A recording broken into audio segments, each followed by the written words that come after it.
Good morning and welcome to 23 Degrees Sideways. I'm going to have to do a couple of these about the next 4 years. And I hope that this is stuff that you can come back and look at in the future, because this is not going to go away. None of what I'm going to talk about is going to go away. Matt Christensen over at mattchristensenmedia.com has spoken at length about his opinion that we're not entitled to a protest or to dismiss our government because we haven't followed the forms. And I tend to agree with him. Okay, there's a form to this. You don't just say, I don't like what you did, so you're not a valid government. I don't like it, so you're not my president. There's a little more to it than that. One of the things that he brings up is that in our founding, the founding of the United States, we started by presenting a list of grievances. Okay? We presented the government of England, the king, and Parliament with a list of grievances, things that we found intolerable, that needed to be addressed and fixed. They were ignored, and we had a revolution and founded a nation. So, what Matt suggests is a list of grievances. And I agree, and that's a group effort. That is a community effort from us who value freedom, Americanism, liberty, and I think we should do it. I mean, Matt's there doing it. He's taking emails, so go ahead and send him, matt@mattchristensenmedia.com.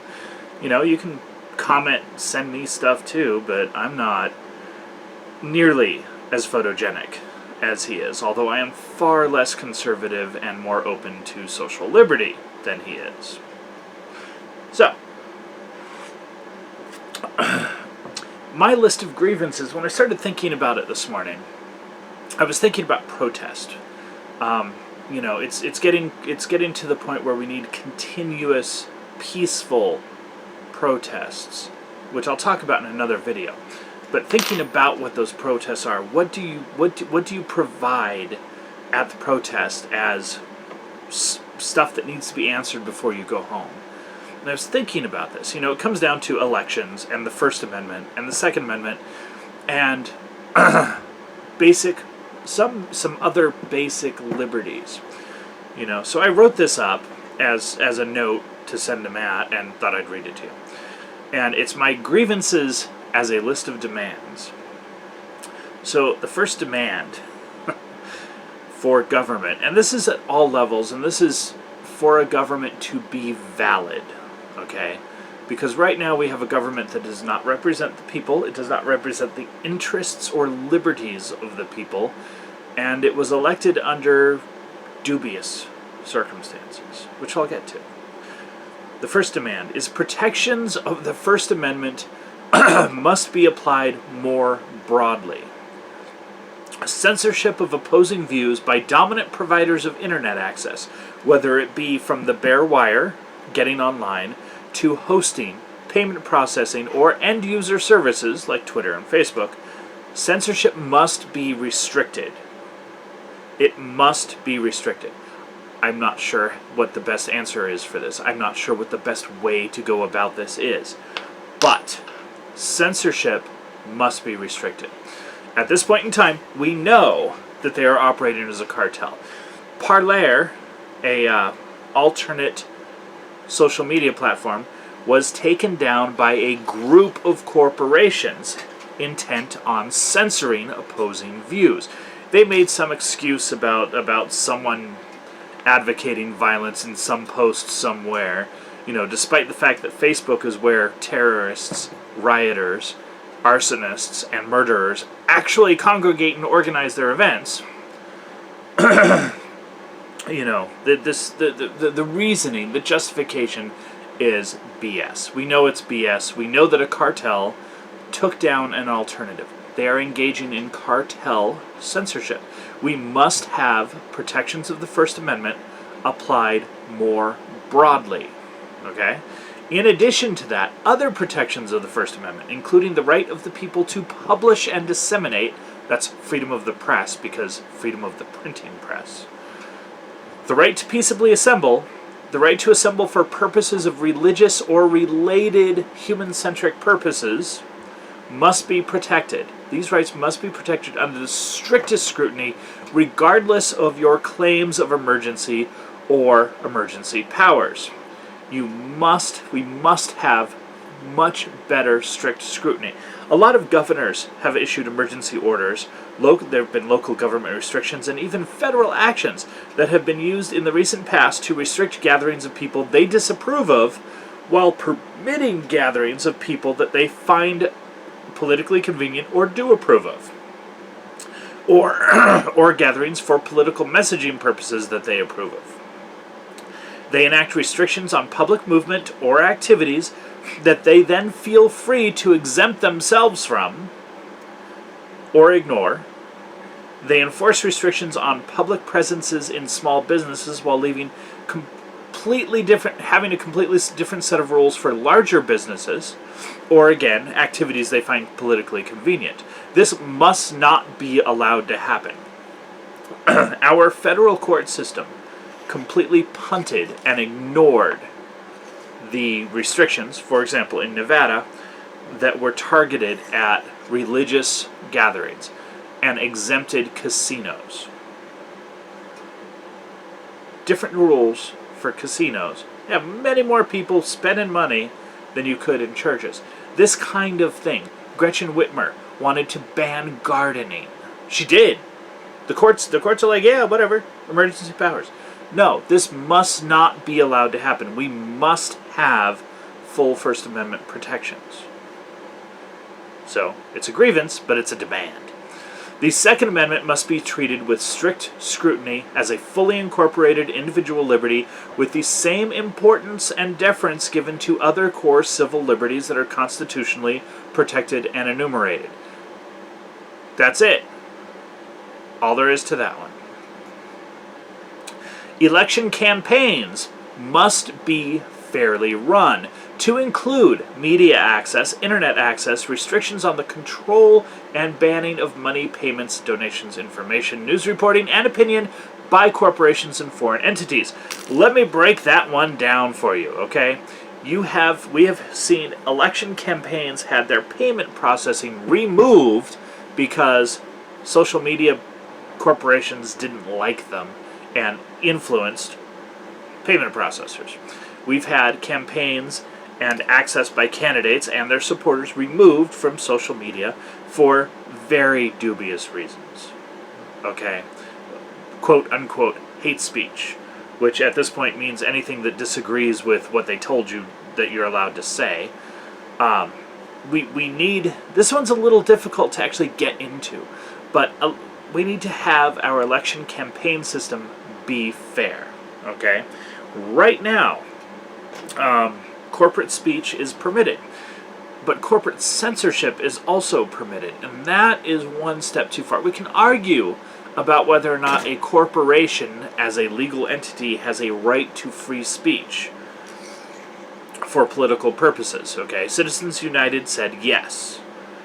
I'm not sure that that was correctly.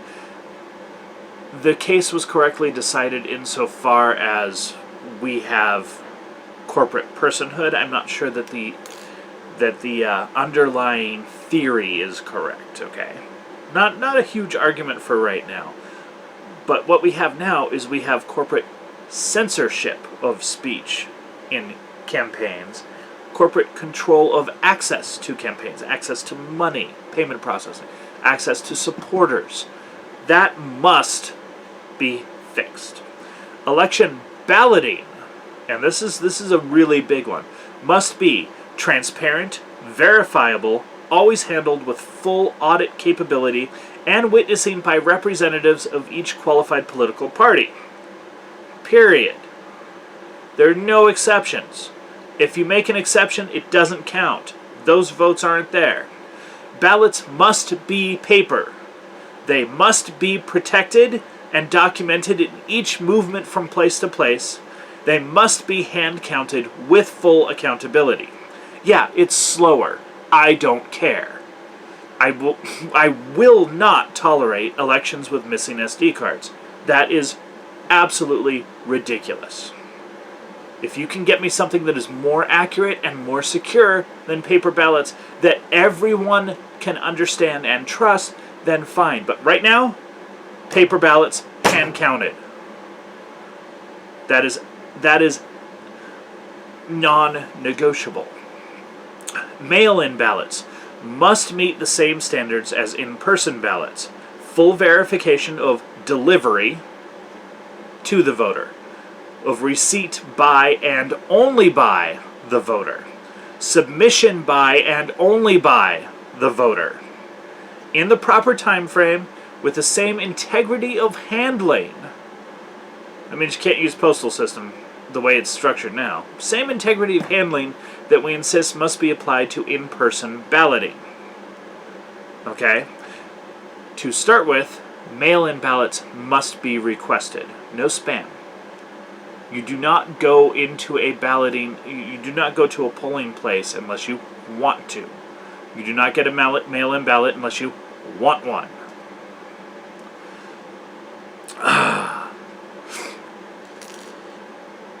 Now I'm going to get into something a little different. Okay? Protections of individual liberty by way of small business. Our founding documents speak of a right to life, liberty, and the pursuit of happiness. Economic independence is a core element of life, liberty, and the pursuit of happiness. Yet at every turn, regulation, panic shutdowns, closures, permits, inspections, and other requirements from governments are applied to disadvantage small business in respect to larger corporations. This must stop. Okay, let me explain a couple of little things here. Small businesses don't have the funding or manpower for ever-increasing loads of regulatory paperwork, regulations, regulatory compliant, and other requirements that are applied to them. They don't have the money to purchase tax breaks from Congress. They don't have the protections or... Let me back up. They don't have the money to purchase tax breaks from Congress to lobby at that level. They don't have the money or the manpower to wait for bureaucracy. Let me give you an example. Right now, in San Diego County, I am aware of a business. Before coronavirus hit, don't know what's happening now. This individual was trying to open an ice cream parlor. Small business, trying to open an ice cream parlor. The regulatory compliance inspections and everything necessary in San Diego County in the state of California meant that she had an 18-month time frame. 18 months of paperwork and process to get open. Okay, people, there's a food truck culture going on right now, an explosion of food truck gourmet culture. The reason is because you can open a food truck in a couple of months of bureaucratic paperwork, but for a sit-down restaurant, it's ever increasingly difficult to do so.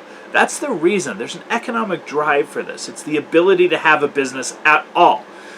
If you're a chain, if you're a McDonald's, okay, if you're a Jack in the Box, if you're an Applebee's, and you want to open a new restaurant, 18 months, well, whatever, dude. You're a company, you're a corporation. You got money, you got planning, you got time, you're doing your market. But if you're an individual business, 18 months is the difference between success and bankruptcy in your entire life. That's just an example.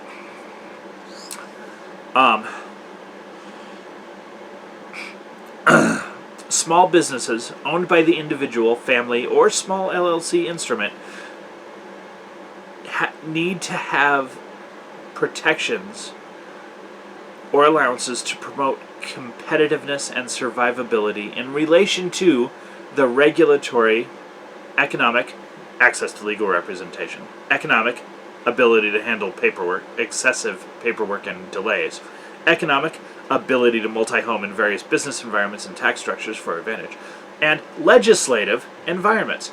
These are all the areas where small business needs to have protections and a leg up. Is it fair? No. Is it a complete unregulated open market? No. But we've never had one. We never will. You can't have a completely unregulated open market. Doesn't exist. It's a theoretical thing to model behaviors so that you can see what's breaking, what's fucking up your system. Okay? There's a government. There's not a free market. That's just that's plain and simple. And if you tried to do this without government, you would end up with some sort of control structure, and you would not have a free market. Okay? We have levels of freedom in the market, and one of those levels of unfreedom needs to be the protection and support of the individual. Individual liberty, individual rights, the individual as a part of our core social contract is what America's founded on. That's about all I got for you right now. It's a very long video, and I apologize for that, but that is my list of grievances stated as demands so far.